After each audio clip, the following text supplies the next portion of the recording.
Hello, my name is Oles Andrichuk. I'm a lecturer in law at the University of Stirling, UK, and this is Competition on the Merits, podcast on antitrust.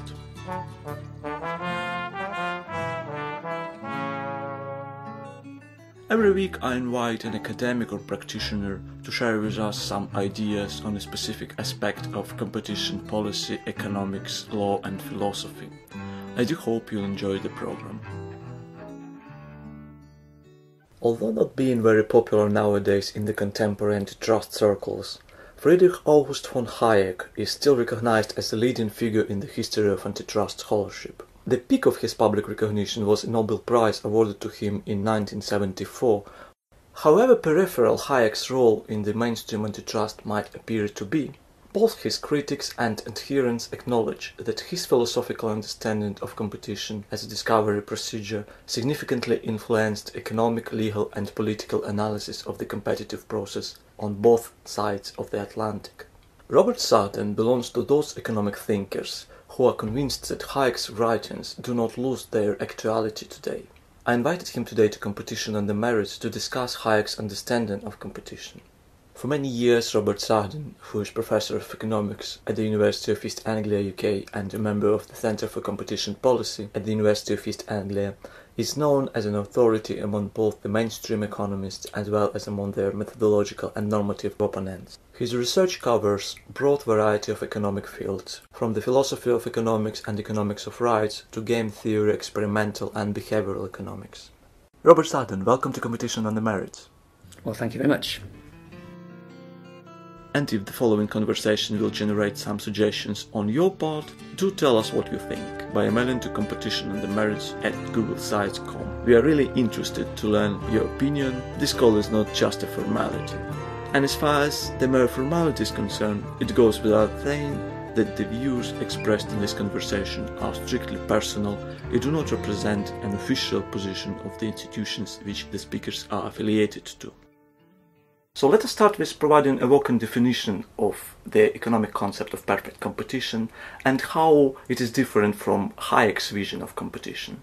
Perfect competition is sort of a theoretical concept in neoclassical economics, and it's supposed to be the limiting case of a more and more competitive market, and the competition is being seen in terms of how much influence each firm has over the price, so that in a monopoly you'd have a single seller and therefore would be in effect able to control either the price or the quantity, and as you have more firms in the industry, the demand facing the firm is supposed to become more and more elastic. There's less and less influence in the price, and so the ideal of perfect competition is supposed to be the firm that has no influence on the price. So you've got a model.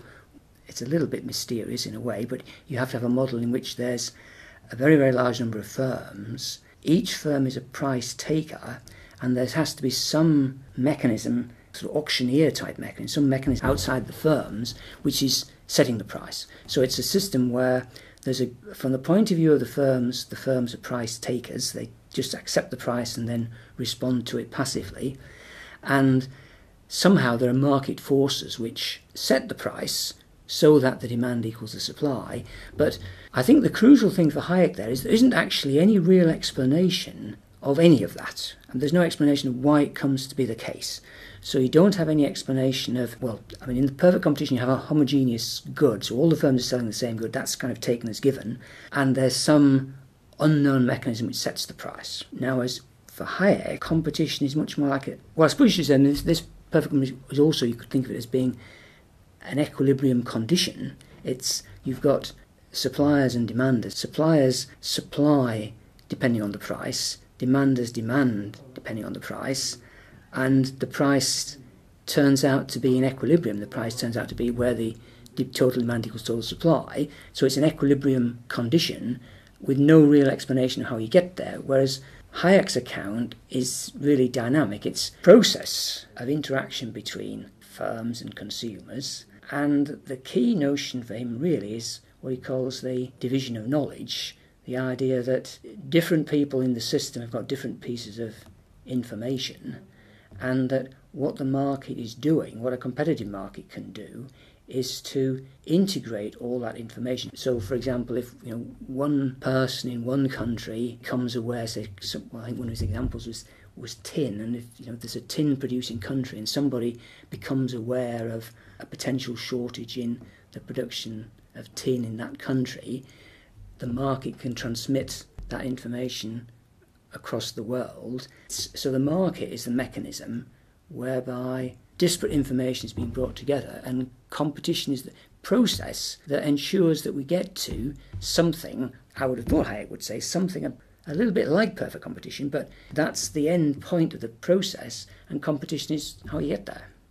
If I read Hayek correctly, I think that his understanding of competition is not only different from the concept of perfect competition, as you just described, but in a sense he juxtaposes these two visions of competition. So he essentially says that the premises of perfect competition eliminate his vision of competition outright.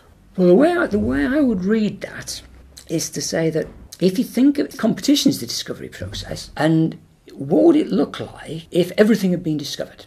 And I think perfect competition is, in a sense, what the world would look like after everything that was to be discovered had been discovered. So that's why I think there are two ways of talking about Hayek which seem at first sight to be contradictory. There's what you're saying, which is that, you're saying through the quote from Hayek, that perfect competition, the absence of competition, where I was saying perfect competition in some sense the end point of the competitive process.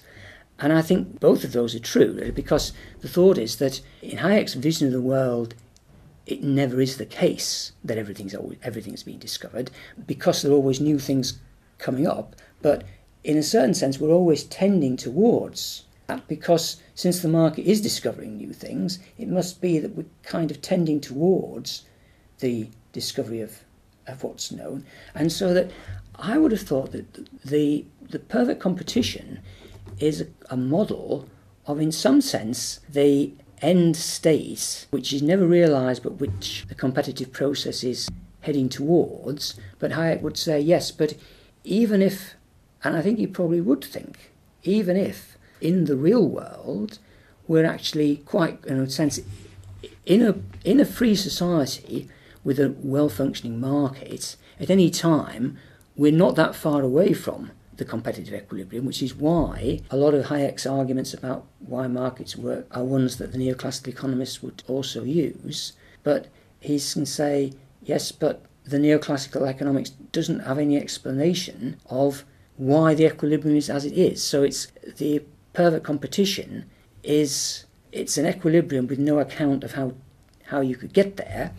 The Hayekian competition is, in a sense, how you would get there, and perfect competition is where you would be if, in some sense, that process had come to a stop. It's a little bit like 18th century, 19th century economics, the idea of the stationary state, where you think of the economy as a dynamic process, but you visualise a sort of end state which, were you to get there, nothing more would happen. But there are also two other important elements of Hayek's vision of competition. It seems to me that he does not limit this phenomenon to economic competition exclusively, but also he extrapolates it to the political context. And there are probably some similarities between the competitive process in economics and freedom of speech in politics and in cultural field. And another important aspect is his famous quotation that freedom granted only when it is known in advance that it is beneficial is not a freedom. So how would you understand these two aspects? Well, I would certainly agree with that. And also I think both freedom of speech, and I think also he's particularly in scientific, because he was, I understand, he was a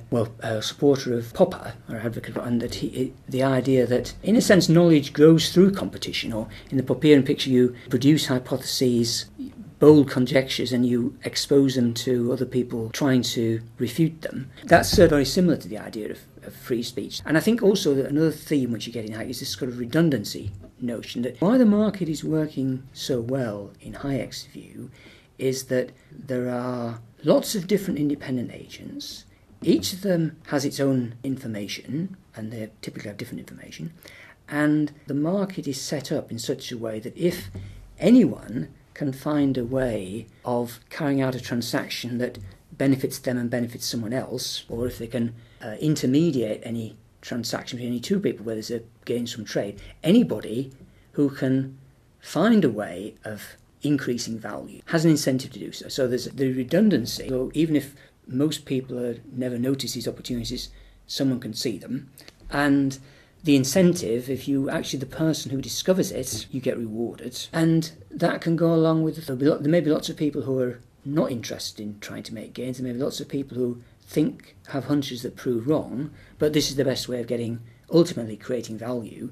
And I think the same thing would be true for Hayek. Well, same thing would be true in science, that you want free entry to the scientific community, reward or honour or prestige being given to the people who can produce hypotheses that other people try to refute and survive refutation, or alternatively, also honours given to the people who can succeed in refuting the otherwise fashionable and well-known hypotheses. So you've got an institutional structure and a reward structure that is well designed as possible, you might say, to produce, well, if not truth or knowledge, it produces what for Popper would, and presumably for Hayek, would count as knowledge, namely hypotheses that people have tried to refute and have failed to refute.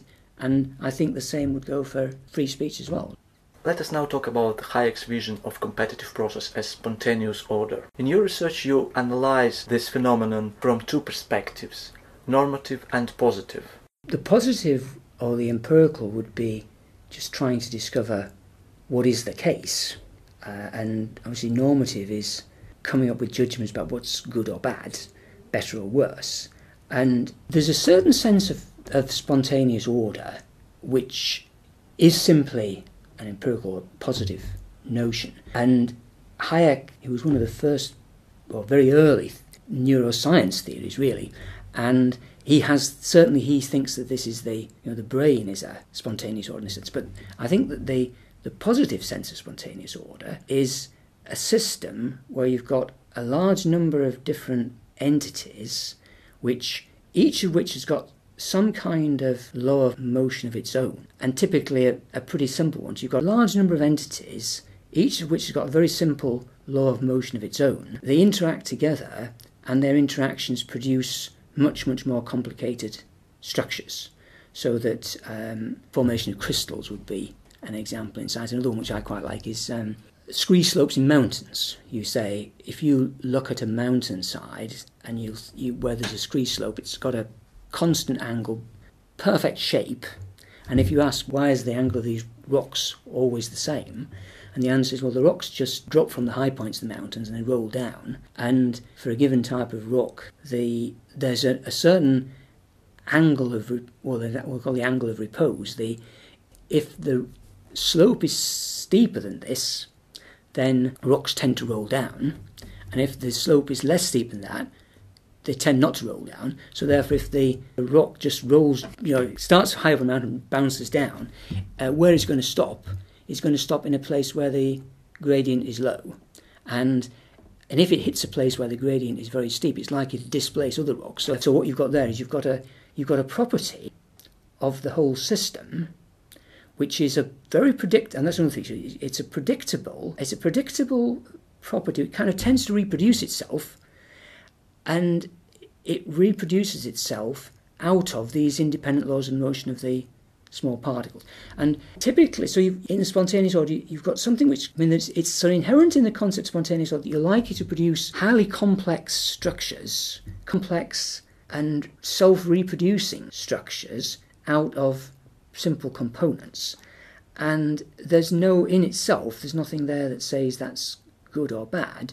Although I think you could say, well, it's quite probable that if you were asking what would you like society to be like, it's quite possible that your ideal would involve complexity, so that it's quite plausible to think that the sort of thing that even a social planner might want to achieve would be likely to be best achieved, if possible, by some kind of spontaneous order. But that doesn't mean to say that you have to find that there would only be might be a specific spontaneous order generated, but there's certainly no presumption that spontaneous order in itself is good. Hayek also uses this pocket knife example. Could you elaborate a bit on this, please? The analogy is, he says, well, suppose you are planning for your walking tour in the mountain, and what do you pack? and you pack your pocket knife. Now, why are you packing a pocket knife? It's not that there's a specific use for it. All you know is that it's the sort of thing that the knife has many uses, and in your experience, when you've been on walking tours, you've often found situations where it turns out a knife is useful, but probably those situations are very different, and what's going to happen on your next tour, if a situation occurs when you need a knife, it's probably not very similar to any of these previous ones. So you've got a means which is generally useful for the achievement of, well, first of all you could say, well, given my ends, but I don't know what problems I'm going to confront, this is likely to prove useful. Also you could say, well, actually, even if I don't know what my ends are, even if when I get up in the morning and I have a new plan as to what to go out and do, still it's quite likely a knife will be useful. So there's a notion of something being useful, or being able to say it's useful, or being able to say it's valuable, without knowing exactly what you're going to do with it. And in a system where there's dispersed knowledge, nobody knows much about the system, they just know their own localised part of it. If you then ask, how would you evaluate an institution? I would take Hayek as saying, well, the way to evaluate the institution is it the equivalent of the knife? Is it providing you with what you can expect to be valuable to you in an unknown future when you will have objectives but you don't yet know what they are? And I think that's what he's saying the market effectively is doing. If you say, what does the market do for you? The answer is it's providing you with the means to achieve unknown ends. Would it be correct to say that state and regulators should be primarily concentrated on protecting market as a means, and that Hayek is skeptical about government's omnipotence? Yes, absolutely. This is why Hayek at one point talks about the mirage of social justice, and it's the precursor of the Margaret Thatcher "there's no such thing as society" claim. He says there is no and should not be any notion of the good of society seen as some kind of whole. You just have the good of each individual, and what's the good of each individual? That's as they see it. So all you've got is individuals, each of whom, well, I was going to say each of whom has his or her own idea of their interest, but it's less than that actually, because it's each person who, when they think about their interests, in many ways doesn't yet know what their interests will be. So that if you are judging an institution, a way of organising the economy, Hayek says, rather than imagining yourself as a central planner advising a benevolent despotic government or asking the question, what can I do that will maximise the welfare of this society, you have to think, or rather, we as citizens have to think, what way of organising the economy is most likely to be a useful means for me to achieving what I want to achieve. But of course, since everyone's asking the same question, since as a normative economist, Hayek has to try to come up with a proposal that he can sell to everybody as that. So he has to say, I'm telling you that the market is the best way of organising your economy. The sense in which it's best is not that it produces some social good that somehow amalgamates the good of everybody. He's saying each of you can see, or I'm trying to persuade each of you to see, that this institution is your best bet. And it's your best bet for how to achieve what you think your interests are. And as I said, indeed, also not even that, but how for you to achieve what you will think your interests are, which you don't yet know. Some commentators suggest that Hayek's vision of competition is incompatible with antitrust policy altogether. Would you agree with this opinion?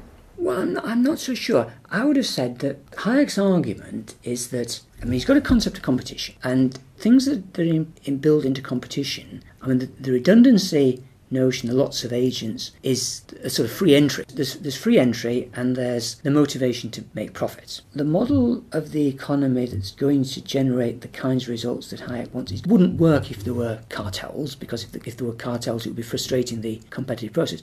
It wouldn't work if there were single agents who cornered the market in a particular commodity. So Hayek, in fact, seems to think that the main role of government is to ensure free entry, and that beyond that, he's not too worried about monopolies because of the opportunity for competitors to enter the industry around them. But that's a kind of pragmatic judgment on Hayek's part. But it seems to me that if you think of the Hayekian concept of competition as, free entry, each agent having incentive to pursue its own interests, a non-collusion, I would have thought that You could easily combine that with an idea of a role for an antitrust policy, although if it was going to fit in with the general Hayekian system, it would have to be very rule-based rather than case by case. So it wouldn't be discretion on the part of regulators, it would have to be something more like a legal process. And because he's saying that the market works through a discovery of knowledge we don't yet have, so therefore all we can do is rely on the operation of the rules of the market, and we shouldn't second guess it by trying to predict what outcomes will come about and trying to change, sort of tinker around with the market to try to change the outcomes it will generate. So I would have thought that an antitrust policy that focused just on ensuring competition, although I don't think Hayek would have thought a lot of it was not necessary, I think that's quite compatible with the spirit of Hayekian economics. Robert Sahden, thank you very much for discussing with us your fruitful ideas. Thank you too. You've been listening to the Competition and the Merits podcast on antitrust. And if you enjoyed this program, why don't recommend it to your students? Please join us next Tuesday. Another week, another podcast on antitrust.